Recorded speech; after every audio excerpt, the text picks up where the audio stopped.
தமிழ் சொந்தங்களுக்கு வணக்கம்.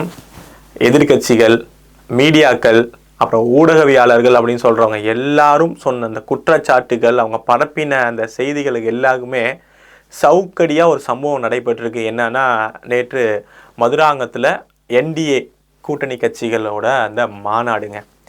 எல்லாரும் என்ன சொன்னாங்க, எதிர்கட்சிகள் குறிப்பாக புள்ளி வைத்த கூட்டணிகள், அவங்க கண்டிப்பாக அதிமுக கூட யாருமே சேர மாட்டாங்க. பாஜகவே அதிமுகவோட சேர்றதுக்கு காரணம் என்னன்னா அழுத்தம் தான். இவங்க கூட ஒரு கூட்டணி கட்சியும் வராது, பொறுத்து இருந்து பாருங்க அப்படின்னாங்க. ஊடகவியாளர்கள், ஆர்எஸ்பி மீடியாக்கள் அவங்களும் இதே தான் சொன்னாங்க. நிச்சயமாக அதிமுக கூட்டணியும் பாஜகவை தவிர யாரும் இருக்க மாட்டாங்க. அதிமுக பாஜக கூட சேர்ந்ததுக்கு அழுத்தம்னாங்க. ஆனால் இன்னைக்கு கிட்டத்தட்ட அங்கே 10க்கும் மேற்பட்ட கட்சி தலைவர்கள் ஒன்றா லைனில் நின்று பாரத பிரதமர் மோடி அவர்கள் அந்த என்டிஏ கூட்டணி கட்சியை உறுதி பண்ணிட்டு போயிருக்காரு. என்ன, இந்த 10 பேரும் ஒவ்வொருத்தராக நம்ம பார்த்துவோம். ஃபஸ்ட்டு அவங்க சொல்கிற மாதிரி அதிமுகவும் பாஜகவும் ஒன்று சேர்ந்தாங்க. அடுத்தது இப்போ யாருமே நினைக்காத டிடிவி உள்ளே வந்திருக்காரு. இப்போ ஓபிஎஸ் வேற பேசிக்கிட்டு இருக்கதா வேற சொல்கிறாங்க. என்ன ஆகும் பார்த்தா தெரியல. பாமக அவர்கள் உள்ளே வந்திருக்காங்க. ஐஜேகே, ஜான் பாண்டியன் அப்படின்னு சொல்லிட்டு எல்லாரும் வந்திருக்காங்க.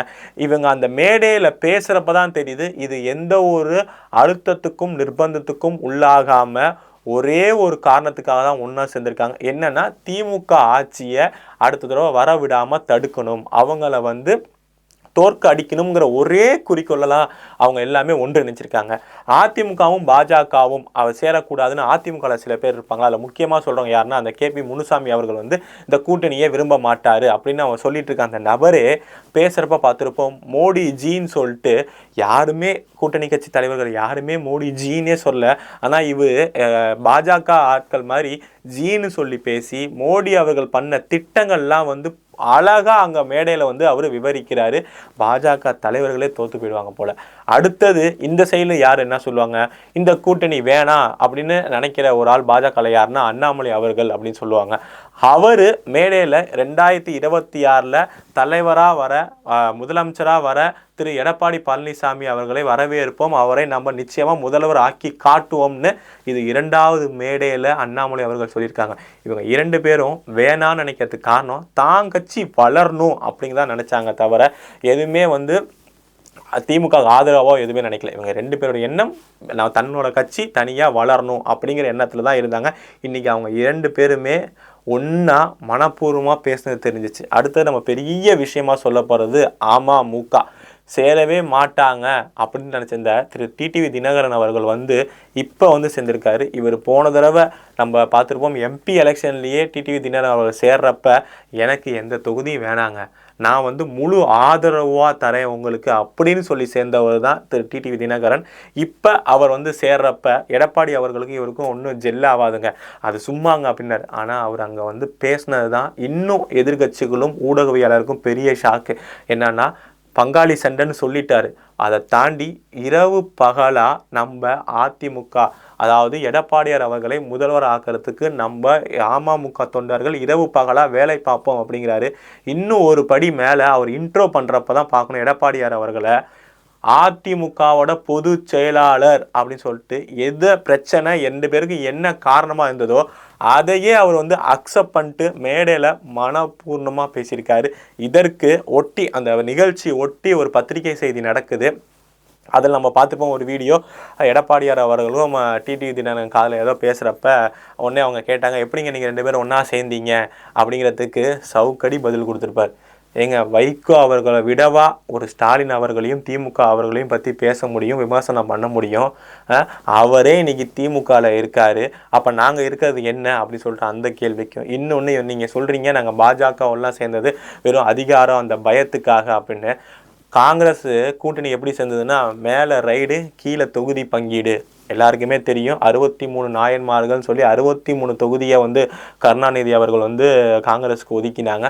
அப்போ மாறன் சகோதரர் அவர்கள் வீட்டில் ரைடு நடந்தது. அந்த சம்பவத்தை சுட்டி காட்டினார். இது மாதிரி எந்த ஒரு அதிகாரத்துக்கு பயந்தும் வைகோ அவர்கள் மாதிரி முரண்பட்டு இங்கே சேரலை.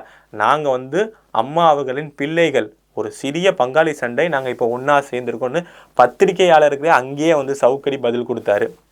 அடுத்தது பாமக திரு டாக்டர் ராமதாஸ் அவர்கள், அன்புமணி ராமதாஸ் அவர்கள் யாருமே பண்ணாத ஸ்பீச்லேயே பெஸ்ட் ஸ்பீச் அவர் தான். என்னன்னா எல்லாரும் வந்து இது திமுகவை பொத்தம்பொதவாக வந்து ஊழல் கட்சி அப்படின்னு சொல்லிட்டு ஒவ்வொரு விஷயம் சொன்னாங்க. ஆனால் ஒட்டுமொத்த விஷயமும் சொன்னது யாருன்னா டாக்டர் அன்புமணி ராமதாஸ் அவர்கள் தான். அதாவது எந்த ஒரு திட்டத்தையும் அவங்க கொண்டு வரல. அது நீர்வளத்துலையா இருக்கட்டும், இல்லை காலேஜ் ஏதாவது மெடிக்கல் காலேஜாக இருக்கட்டும், ஒரு மின் இணைப்பு திட்டமாக இருக்கட்டும், எந்த துறையிலையுமே ஒரு புதுசாக ஒரு விஷயம் நடக்கவே இல்லை அப்படின்னு அது ஒரு மேற்கோள். ஊழலை பட்டியலிடுறப்ப கையில் பேப்பரே இல்லாமல் நம்பர்ஸை அவ்வளோ கரெக்டாக சொல்கிறாரு. மணல் கடத்தலில் எவ்வளோ ஊழல், இப்போ ஜாப் ஸ்கேம், KNU அவர்களோட ஊழல், டிரான்ஸ்ஃபரில், டாஸ்மார்க்கில் அப்படின்னு சொல்லிட்டு அந்த நம்பர்ஸை ஒரு தவறும் இல்லாமல் பார்க்காம பட்டியலிட்டு ஒரு ஃபயரி ஸ்பீச் கொடுத்துருக்காரு டாக்டர் அன்புமணி ராமதாஸ் அவர்கள். இப்போ நம்ம அண்ணாமலை அவர்கள் முன்னாடி சொன்னப்பயே 26 முதலமைச்சராக எடப்பாடி அவர்களை ஆக்குவோன்னு சொல்லிட்டு இன்னொரு ஸ்டேட்மெண்ட் அழகாக வந்து குறிக்கோளாக சொல்கிறார். என்னென்னா, நேற்று வரை சூரியன் இருந்தது, இன்னைக்கு அது மறைஞ்சு மழை வர ஆரம்பிச்சிருச்சு, மழை வந்தால் இலைக்கும் தாமரைக்கும் நல்லது அப்படின்னு சொல்லிட்டு ஒரு படி மேலே இன்னும் தொண்டர்களை உற்சாகப்படுத்துறதுக்கு அருமையான ஒரு ஸ்பீச் கொடுத்துருக்காரு அண்ணாமலை அவர்கள். அதுக்கப்புறம் எடப்பாடி அவர்கள் அவரும் வந்து பிஜேபி எங்கள் அதிமுக கூட கூட்டணியில் இருக்கிறப்ப என்னென்ன திட்டங்கள் நாங்கள் இங்கே கொண்டு வந்தோம், அந்த 11 மெடிக்கல் காலேஜாக இருக்கணும்னு சொல்லிட்டு அவர் ஒவ்வொரு திட்டமும் எவ்வளோ பணம் வந்து பங்கீடு வந்ததுன்னு வரிசையாக சொன்னார். ஹைலைட்டாக நம்ம பாரத பிரதமர் திரு மோடி அவர்கள் வந்து பேசுகிறப்ப எப்பவும் போல் 11 லட்சம் கோடி நம்ம தமிழகத்துக்கு கொடுத்துருக்கோம். அதுக்கு ஒரு சின்ன உதாரணமாக அவர் வந்து ரயில்வேவே நம்ம 7 மடங்கு காங்கிரஸ் அரசாங்கோட 7 மடங்கு அதிகமாக வந்து நிதி ஒதுக்கி இருக்கோம். அது எப்பவும் போல் திருப்பரங்குன்ற விஷயத்தையும் ஒரு வாக்குக்காக திருப்பரங்குன்றம் அங்கே முருகப்பெருமானுக்கு தீபம் ஏற்றாமல் இங்கே வந்து பிரிவினை அரசியல் பண்ணிக்கிட்டு இருக்காங்க திமுக. இன்னொன்று, தமிழுங்கிறது சும்மா வாய் அளவில் நாங்கள் வளர்க்காமல் அவங்க பனாரஸ் இந்து யூனிவர்சிட்டியில் பாரதியார் இருக்கையாக இருக்கட்டும், என்னென்ன தமிழுக்கு அவர் திருக்குறள் எங்கெல்லாம் எப்படிலாம் வந்து போற்றி பேசுகிறது, டிரான்ஸ்லேட் பண்ணுறது, யாருக்கு கொடுக்குறாரு, பரிசளிப்பு பண்ணுறாரு அப்படிங்கிறத மன உட்புறமாக பேசியிருக்காங்க. இந்த ஒட்டுமொத்த NDA கூட்டணிகள் கூட்டம் எல்லாமே இவ்வளோ நாள் சொன்னாங்களே இது ஜெல்லாகாது, தொண்டர்கள் மத்தியில் வந்து இது செயல்படாது, வெறும் சுயநலத்துக்காக தலைவர்கள் மத்தியில் இருக்குன்னு, அது எல்லாமும் தவிடுபுடி ஆக்கிருச்சு. ஏன்னா தொண்டர்கள் நம்ம காணொலியில் பார்க்கலாம், அந்த அளவுக்கு கரகோஷமாகவும் உற்சாகமாகவும் இருக்காங்க. இதை திமுகவும் கூட்டணி கட்சிகளும் நிச்சயமாக அவங்க கண்டிப்பாக இது வந்து புள்ளி வச்ச கூட்டணிகள் நிச்சயமாக எதிர்பார்த்துருக்க மாட்டாங்க. எதெல்லாம் அவங்க ஃபஸ்ட்டு எதிர்கட்சியாக இருக்கிறப்ப வந்து ஸ்டார்ட் பண்ணுவாங்களோ இன்றைக்கி எல்லாமே ஓப்பனிங்காக வந்து இந்த சைடு ஆப்போசிட்டில் நடந்துக்கிட்டு இருக்கு. கூட்டணி இது வந்து டக்குன்னு இப்போ அறிவிச்சிட்டாங்க, இன்னும் வரப்போகுதுங்கிறாங்க. எனக்கு தெரிஞ்சு OPS அவர்களும் தேமுதிக அவர்களும் மட்டும்தான் இன்னும் பெண்டிங்கில் இருக்காங்க. ஐயா ராமதாஸ் அவர்களும் இருக்காங்க, அவர் எங்கே போக போகிறாங்கங்கிறது தெரியலை. அதே மாதிரி இப்படி ஒன்று கூட்டணி கட்சிகள் உறுதி பண்ணது அறிவித்தது டக்குன்னு அதுக்கு முன்னாடி பார்த்தீங்கன்னா 5 வாக்குறுதிகள், தேர்தல் வாக்குறுதிகளும் வந்து அதிமுக தலைமையில் அவங்களும் ஒரு 5 பாயிண்ட் வந்து அறிவிச்சிட்டாங்க. இது எல்லாமே திமுகவுக்கு ஒரு பெரிய சவாலாக இருக்குது. இவங்க ஊடகங்கள் சொல்கிற மாதிரி திமுக கூட்டணி தான் ஒன்றா இருக்குது அப்படின்னா ஏன் மேடை போட மாட்டேங்கிறாங்க, ஏன் எந்த காங்கிரஸ் தலைவரும் இங்கே வர மாட்டேங்கிறாங்க? இன்னி வரையும் காங்கிரஸ் வந்து பார்த்துருப்போம், இப்போ வரையும் மாணிக் தாக்கூர் அவர்கள் வந்து தனது சமூக வலைதளங்களில் வந்து எதுவுமே டைரெக்டாக சொல்லாமல் இன்டைரக்டாக திமுகவை தாக்கிட்டு தான் இருக்கார். பிரவீன் சக்கரவர்த்தி அவர்கள் விசில் கொடுத்த சிம்பிளுக்கு அவர் ஆதரவாக போட்டுக்கிட்டு இருக்காரு.